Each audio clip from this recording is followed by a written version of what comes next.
out from the parents. And we'll occasionally too send out, and it'll probably look like it's coming from some weird, bizarre number because it goes through Skype. But we'll be doing group texts both to you guys and to parents.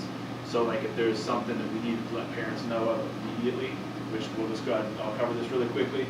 If something happens and you're going to be late to class, or I was about to say if you're in a really serious car accident, you're probably not going to, in that case, be able to get a hold of us. But if something happens where you're going to be late to class or you're going to miss class and it's pretty last minute, obviously give us as much notice as you possibly can, but things happen. You know, you never know what's going to happen.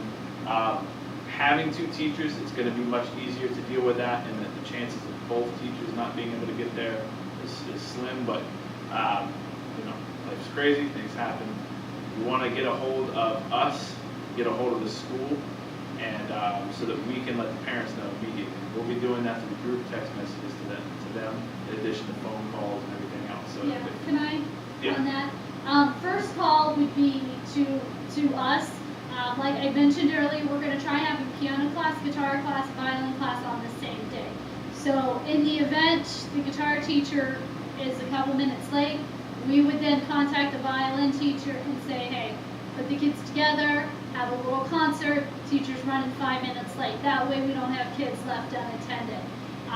Or, you know, if it's 45 minutes out, you're 2 hours away somewhere, you know you're not going to make it, you call and let us know.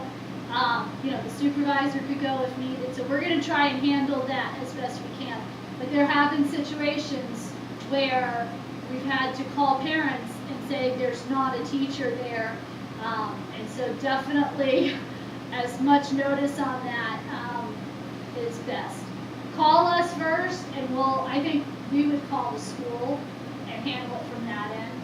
Yeah. If you're late to your class and you know you're not going to be there, and you call Chris, you call the office, you call me, you called everybody, and for some reason, everything, then you would need to call the school.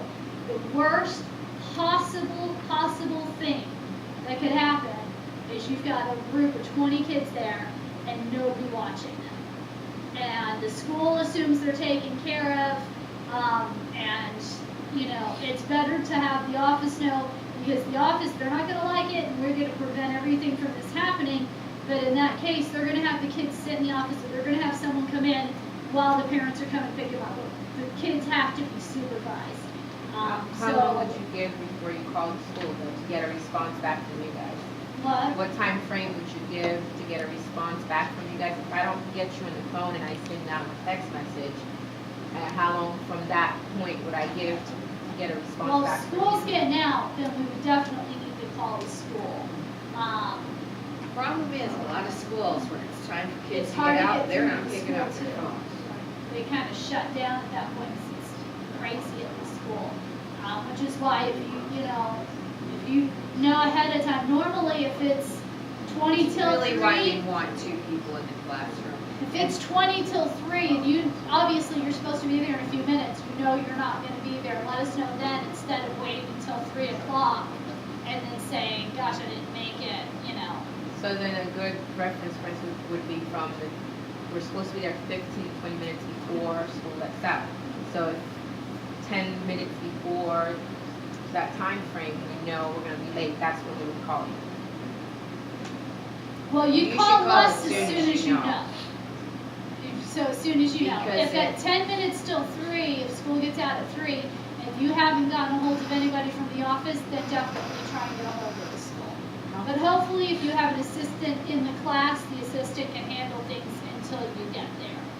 Another thing that I know we've discussed before is, say you and your assistant are buddies, friends, we would prefer that you didn't drive together or assist in the same class, because if one of you is going to be late and you're driving together, you're both going to be late. You'd rather have one person there than nobody. Yeah, so Yeah. it might be better for you to, Friends can work together, but they just should not drive there together. So even if we live right down the street from each other, everybody takes their own car. That's part of the reason having an assistant. Because Right. that's a real catastrophe. You I think most of the time, I mean, if you're leaving with plenty of time to get there, you know, you're both headed the same way, then that's fine. If, you know, the teacher calls you and is like, hey, you know, whatever happened, and my car broke down, whatever, and you don't have time to go pick up the teacher, it's like either go to the class or pick up the teacher, go to the class. Sorry, buddy, you know, we're going to rather have the one person there, you know, and that's going to go over a lot better than for both teachers to be late to try and do that. So, you know. Yeah, that's a good way to explain that. Right. All right, I'm gonna try to wrap this up, kind of fly through these last couple of things, and get you guys out of here. Appreciate you everybody coming out. Hopefully you learned something. You guys are awesome. And we'll have, there's of course plenty more stuff that could be touched on. Can't go over it all today. So any other questions, get a hold of me in the office. We can go over those things. We'll be doing another, at least one more, if not in person, at least another webcast training that you guys can go over before the school year. And you know, we're going to be there with you at the end of the classes. So I think it's going to work out good on that. Really quickly, dealing with any members or any staff members at schools. Always want to be really professional with them. Always treat them with respect. They're allowing us to come in there and do our business at their place. Their rules are their rules. If you're in a classroom and they don't want you to touch any of their equipment, you just have to go through it. That's their classroom. You have to go with their rules. Like I said, most teachers are pretty. They're almost always friendly and allow you to use things, but occasionally, you may get somebody who just doesn't want anything touched. Just leave it that way. Don't mess with your stuff. Don't erase boards. If they don't want that done, don't do it. And just kind of use common sense on a lot of that stuff. Yeah, and don't even act like you think that that's weird or something. It's just, that's their territory. Yeah, that's just kind of how they have every right to, that works for them. Yeah, and if they don't want that, then we go with that. Late pickup, just kind of in general, we don't really want to eat, well, in no circumstance we leave kids alone for anything. If you got to take care of something on another side of the school, there's all sorts of little things that come up. Even if you have to walk the whole class there to do it and walk them back, you got to do those things. You got to have kids under supervision at all times. Just no questions on that. Do kids go to the bathroom? Yes, bathroom. We sent 2 children. That's just how that is. It's pretty standard. Don't let that bathroom thing get out of hand either. Yeah, Usually they can go an hour without going to the bathroom. They do it all day long at school. If you got kids that want to do that, you say, let's get that done before you come to class. Yeah, and you can. That's something you didn't really touch on. I've had parents come to me even over the summer and say how much time these little kindergarten kids or whatever take going to the bathroom. They don't really need to. Yeah, they just try to tell everybody to take care of that before class.